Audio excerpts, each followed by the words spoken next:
Le 6 mars 2020, le premier cas de Covid est déclaré au Cameroun, une annonce du ministre de la Santé, Manaouda Malachi.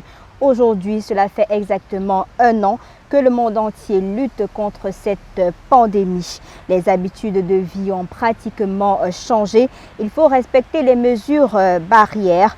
Le visage est masqué.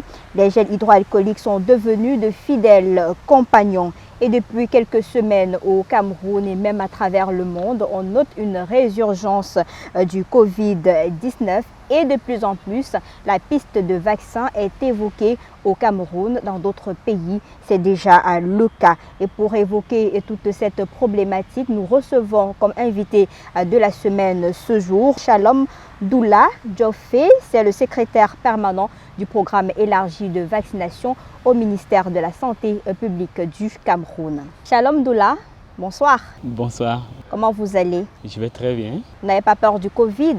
Tout le monde a peur, mais on prend des dispositions pour ne pas être infecté. Alors, le coronavirus fait un retour en force au Cameroun depuis pratiquement quelques mois. Le nombre de cas positifs ne cesse d'augmenter. Vous qui êtes au sein du ministère de la Santé publique, est-ce que cela vous interpelle? Ça interpelle le ministère de la Santé publique, évidemment, parce que c'est une urgence de santé publique. Et qui dit urgence de santé publique, ça modifie les priorités du ministère de la Santé. Une urgence de cette ampleur met une pression énorme sur le système de santé au point où les autres pathologies ou les autres missions du système de santé peuvent être délaissées. Et donc on a double impact, l'impact de la pandémie elle-même en termes de létalité, en termes de mortalité, mais aussi son impact sur la capacité du système de santé publique à répondre aux autres missions de prévention, de prise en charge des autres maladies. Mais on a l'impression qu'on avait déjà contrôlé cette pandémie-là, mais aujourd'hui, on a du mal à comprendre ce qui se passe. En fait, si on regarde bien, c'est une évolution naturelle de certaines épidémies de maladies virales. Il y a toujours une première vague qu'on contrôle avec des premières mesures. D'habitude, vous avez une diminution du nombre de cas. Mais l'histoire naturelle de certaines maladies sur des maladies virales peut faire en sorte qu'on assiste à une deuxième vague et même à une troisième vague. Maintenant, l'ampleur de la deuxième vague peut même, dans certains cas, être plus marquée que la première vague, et ainsi de suite. Donc, il s'agit de l'histoire naturelle de la maladie. Il fallait s'y attendre même, en fait. Et je pense que dans plusieurs modélisations, dans la prédiction, on avait déjà prédit une deuxième vague et peut-être pas, pourquoi pas une troisième vague, on ne sait jamais. Mais maintenant, quand on parle de deuxième vague, est-ce qu'il est encore possible de surveiller attentivement la circulation de ce virus, surtout au Cameroun? C'est toujours possible parce qu'il faut maintenant, à l'évolution d'une épidémie, on associe l'évolution des solutions qui existent pour le contrôler. Dans une pandémie comme celui-ci, on apprend tous les jours, puisqu'on n'en connaît pas vraiment beaucoup sur le virus. On a une incertitude sur son évolution dans le futur. Et au fur et à mesure que ça évolue, on découvre de nouvelles solutions. Et avec cela, on va certainement arriver un jour à le contrôler, mais on ne sait pas combien de temps ça va prendre, par exemple. Est-ce qu'on peut contrôler avec des tests massifs? C'était une solution justement au départ, c'était la stratégie de tester et de tracer. C'était la solution qu'on avait, mais ça a produit ses évidences aussi, c'était bien. Mais il est évident que maintenant, avec de nouvelles découvertes, avec l'avancée de la science, il faut ajouter des mesures additionnelles pour le contrôle. C'est ça en fait la leçon qu'on tire de la pandémie.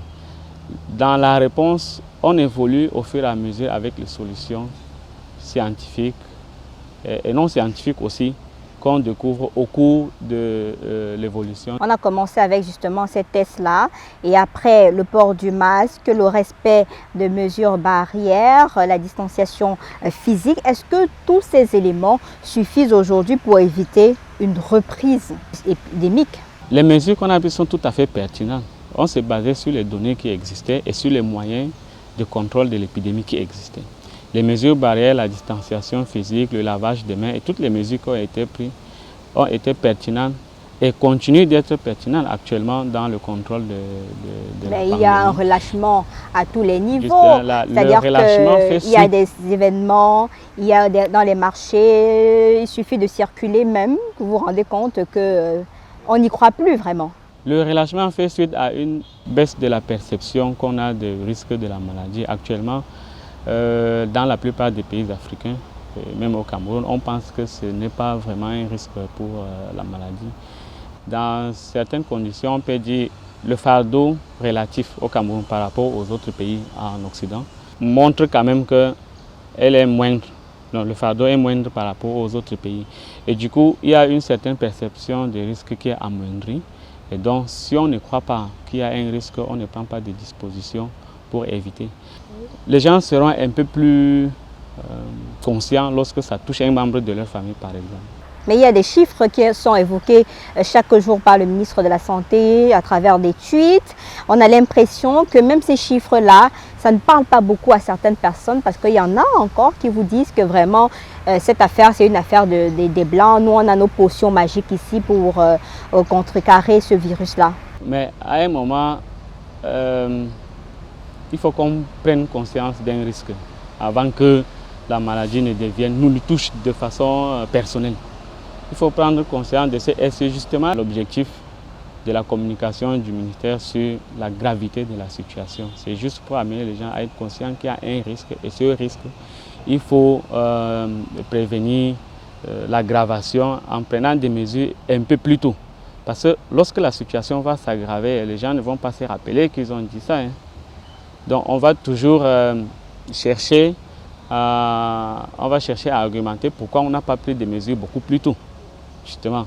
Donc l'objectif de la communication, c'est de faire prendre conscience que le risque existe et qu'on doit revenir à des comportements que nous avions au début au cours de la première vague pour contrôler la pandémie. Vous qui êtes secrétaire permanent du programme élargi de vaccination au ministère de la Santé, je suis sûre que cette problématique vous touche particulièrement puisque de plus en plus, depuis quelques mois, il y a la piste du vaccin qui a été évoquée comme mesure de protection optimale pour la société et même l'économie. Qu'est-ce que vous en dites? Vous êtes fiers de voir que finalement le vaccin sera introduit pour permettre aux populations de se protéger davantage? Non, fier, on ne dirait pas. On ne peut pas être fier d'être obligé à aller vers une solution pour lutter contre la maladie.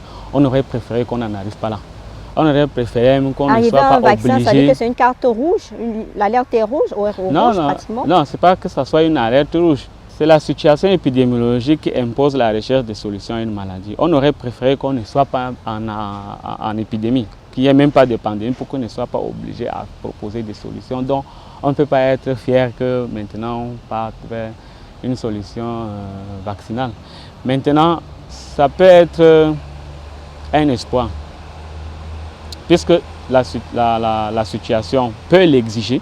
On a une incertitude sur l'évolution de la pandémie. On ne sait pas comment ça va évoluer. Parce qu'il y a plusieurs variants. Il y a plusieurs variants en circulation. Et justement, plus longtemps le virus va circuler, il va avoir la capacité de s'adapter à son environnement. L'Organisation mondiale de la santé a fait une sortie il y a quelques jours nous disant qu'on n'est pas prêt d'éliminer ce virus-là en 2021, c'est-à-dire que l'espoir est finalement... Non, pour 2021, ça va sembler difficile si on regarde le cours de l'épidémie, mais on a espoir quand même avec les dernières solutions. Et j'insiste sur le fait qu'en fait, quand on parle de la vaccination, il ne s'agit pas de la solution unique ou bien le dernier espoir. C'est juste un dispositif qu'on ajoute à ce qui existe déjà, c'est-à-dire les mesures barrières, la chimioprophylaxie, on ajoute un autre élément pour que l'ensemble des moyens qu'on met en place permettent de contrôler au mieux. Mais comment ça va se passer, Shalom, puisque dans l'opinion publique, vous comprenez, vous suivez l'actualité comme nous, les populations sont réfractaires à ce vaccin? Oui, effectivement, c'est un problème. Je dirais au niveau mondial, l'hésitation vaccinale, c'est comme ça que ça s'appelle, c'est l'une des 10 plus grandes menaces à la santé publique. Historiquement, le vaccin a été l'élément qui a été déterminant dans le contrôle de plusieurs maladies. Il y a eu beaucoup d'événements, surtout la circulation des informations, des méthodes, qui s'est accentuée pendant la pandémie, qui a augmenté une certaine méfiance vis-à-vis de la vaccination. On a vu ce qui s'est passé en Afrique du Sud. Et puis il y a eu la résistance des personnes à se faire vacciner. Maintenant, on est conscient de cela. On est conscient de cela, mais on sait que de façon scientifique, lorsqu'on a une maladie virale, le vaccin est une des solutions. Si on en arrive à en avoir, si on a le privilège d'avoir un vaccin qui est efficace et qui peut permettre de contrôler l'épidémie en association avec les autres mesures. Mais aujourd'hui, on a plusieurs variants. Maintenant, les variants des vaccins, lorsqu'on introduit la vaccination dans le dispositif de riposte, il faut surveiller de façon génomique quelle est la variante qui circule et on surveille sur le vaccin qui a été introduit et continue d'être efficace. Donc il faut toujours faire cette surveillance. Mais est-ce que vous avez les moyens au niveau du ministère dans le Cameroun, on a la capacité de la pour faire santé la publique surveillance génomique. Le Cameroun a des laboratoires qui ont la capacité de faire la surveillance de la circulation. Moi j'ai un problème. Il y a des vaccins qui vont arriver. Les mesures de conditionnement, de conservation. Parfois on vous dit la température doit être à X ou à Y. Est-ce qu'au regard de ce qui se dit et qui se vit dans les pays étrangers, on a l'impression qu'au Cameroun, déjà on a du mal avec notre système de santé. Est-ce qu'avec ces vaccins qui arrivent, est-ce qu'on aura la certitude que ces vaccins vont respecter les normes dans un canevas bien précis pour que même ceux qui vont, puisque ce n'est pas obligatoire, ceux qui vont accepter de se faire vacciner n'auront pas peur après? Vous faites bien de revenir sur le caractère non obligatoire de la vaccination parce que l'objectif n'est pas vraiment de contraindre quelqu'un à adopter une mesure de santé publique. L'objet ici, c'est de mettre à disposition une solution parmi d'autres au choix volontaire des personnes qui souhaitent se faire vacciner. Maintenant, sur le choix, sur les exigences en matière de qualité pour ce qui concerne le vaccin, le choix du vaccin obéit à plusieurs paramètres. Déjà, pour qu'un vaccin soit même déjà sur le marché, les premières étapes de développement, c'est d'éliminer tout ce qui est nocif. Et puis dans les dernières étapes de développement des vaccins, au cours des essais cliniques, on insiste sur son efficacité. Maintenant, lorsqu'un pays adopte un vaccin à introduire dans son système, il regarde au moins à 3 paramètres. D'abord son efficacité, pour répondre exactement aux besoins de santé publique pour lesquels il est introduit. Deuxièmement, son innocuité. L'innocuité est quelque chose de très important parce que pour une mesure préventive, on tolère moins qu'il y ait des effets indésirables pour un médicament ou un produit de santé donné à titre préventif que donné à titre curatif. Et ensuite, vous regardez votre capacité du système de santé à les déployer. Aujourd'hui, on a toute une gamme de vaccins candidats qui sont aussi efficaces les uns que les autres et inoffensifs. Maintenant, le pays, en se basant sur les recommandations de son conseil scientifique et de groupes consultatifs formés d'experts, peut choisir un vaccin qui est adapté à sa capacité logistique. Donc, il y a des vaccins qui se conservent entre plus 2 et plus 8 degrés. Nous avons la capacité de les conserver chez nous. Et ensuite, on prend celui qui répond au mieux à notre objectif de santé publique. C'est-à-dire, aujourd'hui, est-ce qu'on souhaite une diminution du nombre de cas? Dans un premier temps, ce n'est pas le cas. On souhaite plutôt une diminution du nombre de formes graves et du nombre de décès, ce qui nous préoccupe le plus. Et donc, dans la priorisation des populations, on se base sur des personnes les plus exposées et sur les personnes qui, lorsqu'ils sont infectés, peuvent faire des formes graves de maladies ou bien peuvent décéder. Donc, en fait, on n'a même pas assez de vaccins pour tout le monde, donc on va sélectionner en priorisant. Et deuxièmement, on ne donne qu'à des personnes qui le souhaitent. Il n'y aura pas une certaine contrainte à se faire vacciner. La question que je voudrais vous poser, est-ce qu'on est obligé de récupérer ces vaccins qui nous viennent de l'extérieur? On peut décider au Cameroun de mettre l'accent sur les mesures barrières, attirer les uns et les autres sur un comportement bien précis et prendre des décisions un peu comme ailleurs pour dire ok, pour limiter la propagation du Covid-19 au Cameroun, on interdit les cérémonies, on fait ci, on fait ça et vraiment on n'accepte pas ces vaccins qui nous viennent de l'extérieur sans que personne ne maîtrise exactement quel est l'objectif final, quelle est l'efficacité de ce vaccin. On n'est pas obligé de le prendre, ça c'est une volonté d'un pays de recourir à une solution additionnelle. Ça fait 1 an que nous sommes que nous subissons les effets de Covid, y compris sur l'économie nationale. Il y a une solution qui commence à montrer ses résultats dans des pays comme Israël, qui est allé très vite dans la vaccination, et comme la Grande-Bretagne actuellement.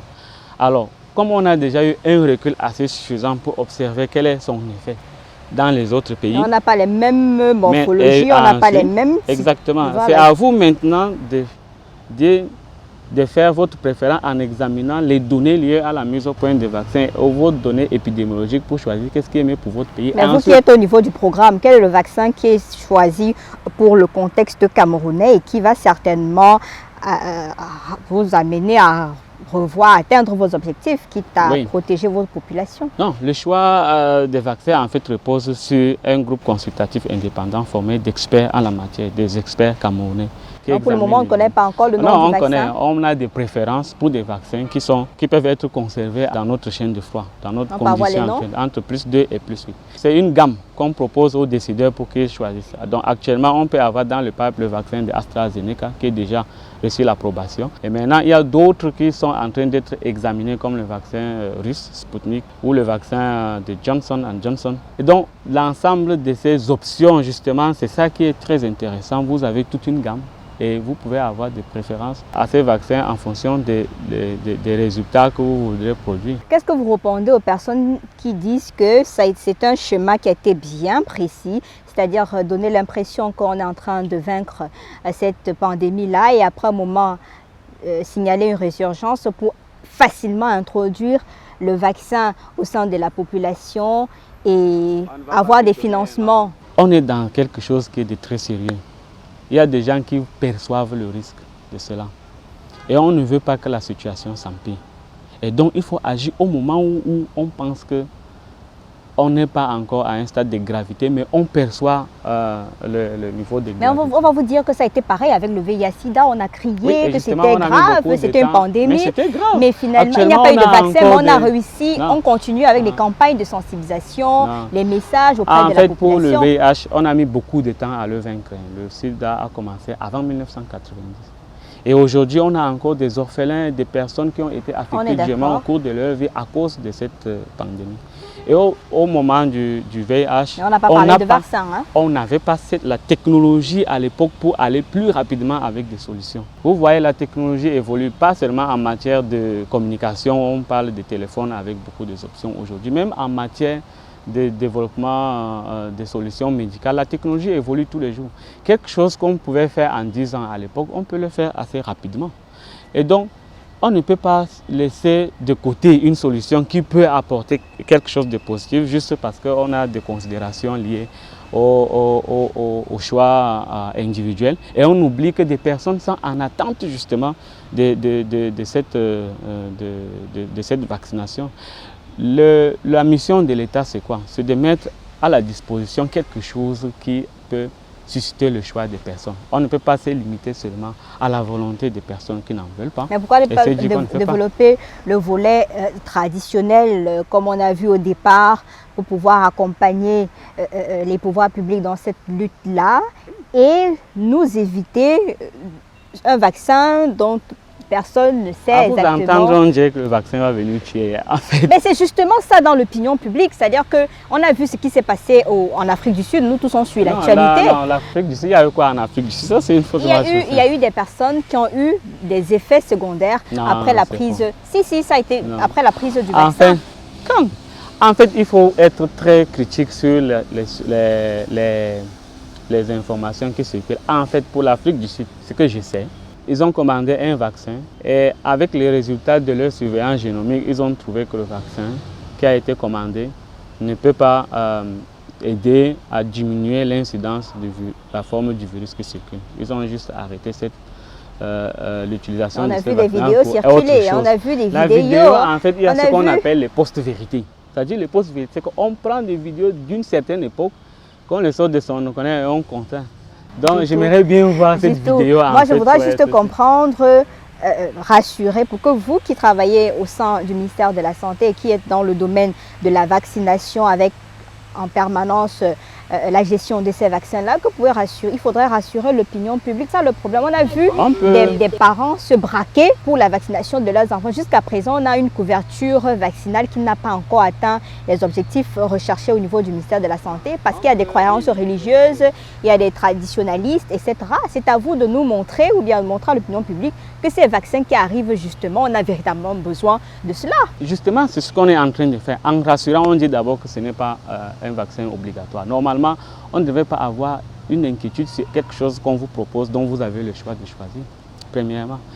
Deuxièmement, vous avez le temps d'observer avec beaucoup de recul ce que vous voyez autour de vous. À un moment, si vous en avez besoin, vous prenez. Si vous n'en avez pas besoin, il n'y a pas de souci. Maintenant, vous parlez des solutions dites endogènes. Quelque chose qu'on n'a pas négligé, c'est vraiment un potentiel de développer la thérapeutique autour de ce que nous avons. Justement, on doit, c'est une opportunité au cours d'une pandémie de chercher à avoir d'autres solutions, même des solutions que nous pouvons utiliser localement pour répondre aux exigences ou bien aux besoins de la population. Quand on vous écoute, on comprend que le vaccin sera là. Et il y a déjà des noms que vous avez cités. Est-ce que ce sera disponible dans toutes les régions du Cameroun? Et les personnes qui sont censées administrer ces vaccins, est-ce que ce sont des personnes formées? Parce qu'on a vu pour le cas de poliomyélite, par exemple, les jeunes ramassés dans le quartier se balader de bar en bar avec le vaccin pour administrer dans les familles. Oui, et là, maintenant, c'est une pandémie. Comment le procéder pour éviter qu'on en arrive à des personnes qui n'ont pas du tout de formation, se retrouver en train d'administrer ou alors créer un autre marché derrière ce vaccin-là? Parce qu'on a vu des cas où le vaccin est gratuit, mais à la fin, il y a des gens qui créent tout un business autour. Ok, par mesure d'équité, on doit couvrir tous les territoires. Et justement, dans le débat, il y a des gens qui ne participent pas au débat public et on prend des décisions à leur place alors qu'ils attendent justement quelque chose pour leur santé. Donc, par mesure d'équité, on prend des dispositifs pour que le vaccin de bonne qualité et qui a toutes les conditions et les exigences de qualité, notamment la conservation, le suivi des effets indésirables, soient respectés. Maintenant, sur les personnels qui vont être, ça dépend du mode d'administration de ces vaccins. Il faut seulement donner des gouttes pour quelque chose qu'on fait au niveau de la communauté. Il faut sortir du fait. Non, maintenant, si c'est une injection, c'est un acte technique un peu plus élaboré qui nécessite une certaine formation de base, c'est-à-dire des personnels de santé d'un certain niveau et qui sont formés spécifiquement pour ce vaccin-là qui vont l'administrer. Maintenant, il faut sortir du cadre où on pense qu'il n'y a que les personnels de santé qui peuvent offrir un soin. La santé, c'est pour tout le monde en réalité, ce n'est pas l'apanage des personnels de santé. Lorsque c'est un vaccin qu'on peut donner avec 2 gouttes dans la bouche, ça demande vraiment une formation sur le Covid avec le vaccin qui sera administré. Maintenant, pour le Covid, justement, comme c'est quelque chose de très élaboré pour l'administration, on ne peut pas donner à des personnes, ça ne peut pas être possible. Alors, Shalom Doula, on va terminer par un message à l'endroit de cette population encore réfractaire qui ne veut pas du tout que le Cameroun accède à ce vaccin, que ce soit le vaccin X ou Y ou bien tous ces vaccins que vous avez cités tout à l'heure. Vous allez leur dire quoi exactement puisque nous sommes le 6 mars et ça fait 1 an exactement qu'on combat ce coronavirus. On a l'impression que les choses sont de plus en plus compliquées et qu'on n'arrive pas à maîtriser la situation et la note d'espoir vient de ce vaccin-là. Vous leur dites quoi aujourd'hui? On va respecter leur position, on ne va pas imposer. Si vous ne voulez pas, on ne va pas vous persécuter pour votre décision. C'est quelque chose que vous devez prendre et vous assumer. Mais on espère sincèrement que les gens prendront conscience de ce que les choses peuvent être graves autour d'eux. Au moment où on change d'avis, on sera là. Notre souhait, c'est qu'on n'en arrive pas vraiment à une vaccination de masse parce que la situation s'est empirée. Donc, si la situation peut s'améliorer au point où on abandonne le projet d'utiliser la vaccination, ça serait vraiment l'option que nous choisirons. On ne cherche pas vraiment à ce que ça soit déployé à tout moment. Peut-être on va commencer par dire qu'avant l'introduction de ce vaccin, il faudrait à tout prix respecter les mesures barrières. Il faut encore reprendre, je répète encore que c'est une mesure additionnelle et ce n'est pas pour tout le monde. Mais demander également au pouvoir public de respecter aussi leurs décisions. On ne peut pas dire respecter les mesures barrières quand sur le terrain vous organisez des mariages à plus de 150 personnes, qu'il y a des événements organisés par les membres du gouvernement de plus de 100 personnes et qu'on regarde partout, tout est ouvert, il n'y a pas de sanctions. Ailleurs, il y a des sanctions qui sont prévues. C'est à tout le monde d'être plus responsable alors. C'est comme ça qu'on va de façon globale. Tout le monde d'être responsable. Même les membres du gouvernement, les pouvoirs publics. En face de la maladie, il n'y a pas de... on est tous égaux. Bon, il y a quand même des gens qui sont plus vulnérables que d'autres dont les solutions sont peut-être différentes. Mais la responsabilité en matière de santé est une responsabilité, un choix individuel mais une responsabilité collective.